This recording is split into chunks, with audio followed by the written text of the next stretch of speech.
जिस समय महाराज धृतराष्ट्र के 100 पुत्र मारे गए, बहुत ध्यान से सुनना, महाराज धृतराष्ट्र के 100 पुत्र मारे गए तो उस समय महाराज धृतराष्ट्र ने और गांधारी ने भगवान कृष्ण को बुलाया। भगवान द्वारिकाधीश के चरण पकड़े, प्रणाम किया और प्रणाम करते हुए कहा, बोला, हे माधव, केवल मुझे ये बता दो कि मैं जन्मांध हूं, मैं जन्म से अंधा हूं, मैंने अपने जीवन में कभी कोई बुरा कर्म नहीं किया है, मैंने किसी छोटी सी एक मक्खी को भी नहीं मारा है, तो मुझे ऐसा दिन क्यों देखना पड़ा जो मेरे आंखों के सामने, यद्यपि मैं देख नहीं पाया, आंखों से तो नहीं देखा, परंतु अनुभव तो कर रहा हूं कि मुझे ऐसा दिन क्यों मेरे सामने आया कि मेरे 100 पुत्र मारे गए। माधव आए, धृतराष्ट्र को सांत्वना दी, बोला, महाराज, इस जीवन में जो कुछ भी हम पाते हैं वो हमारा ही कर्म है, जो हम बीजते हैं उसे ही हम काटते हैं। बड़े ध्यान से सुनना सब लोग, पीछे आवाज आ रही है क्लियर?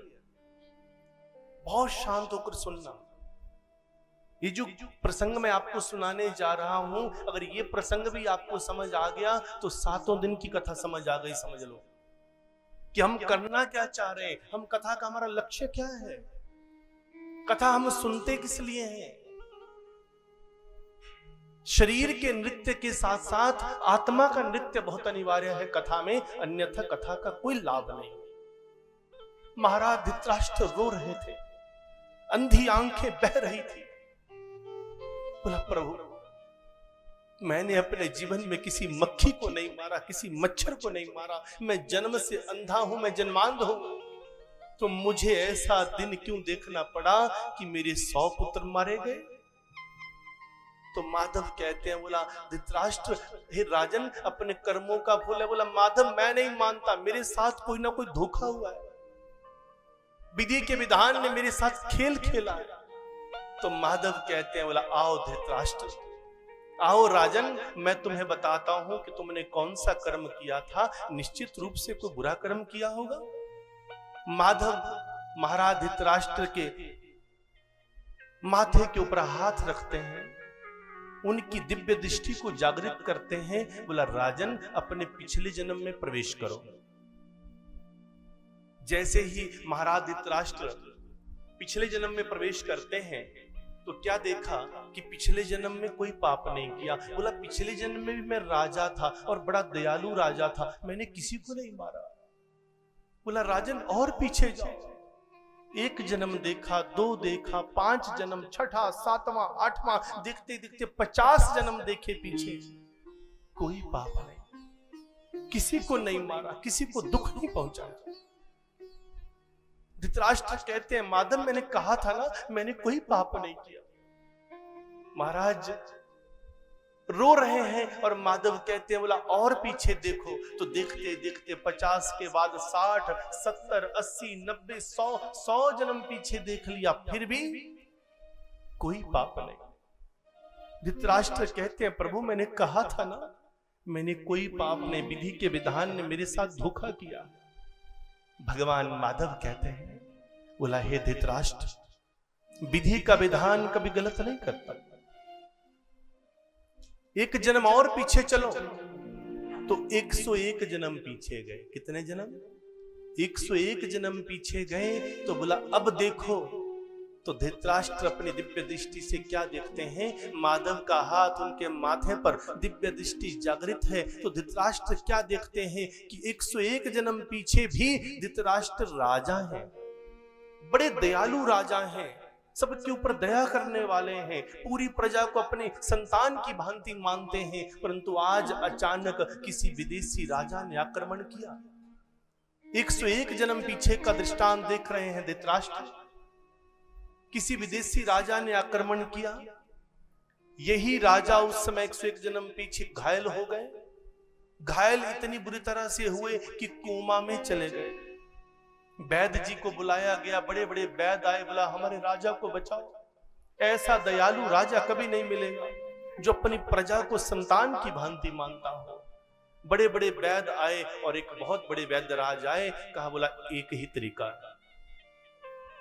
राजा को हंस के छोटे छोटे बच्चे जो अभी अभी नवजात, जो अभी अभी जन्मे हों, बिल्कुल ऐसे बच्चों का मांस रस पिलाना पड़ेगा।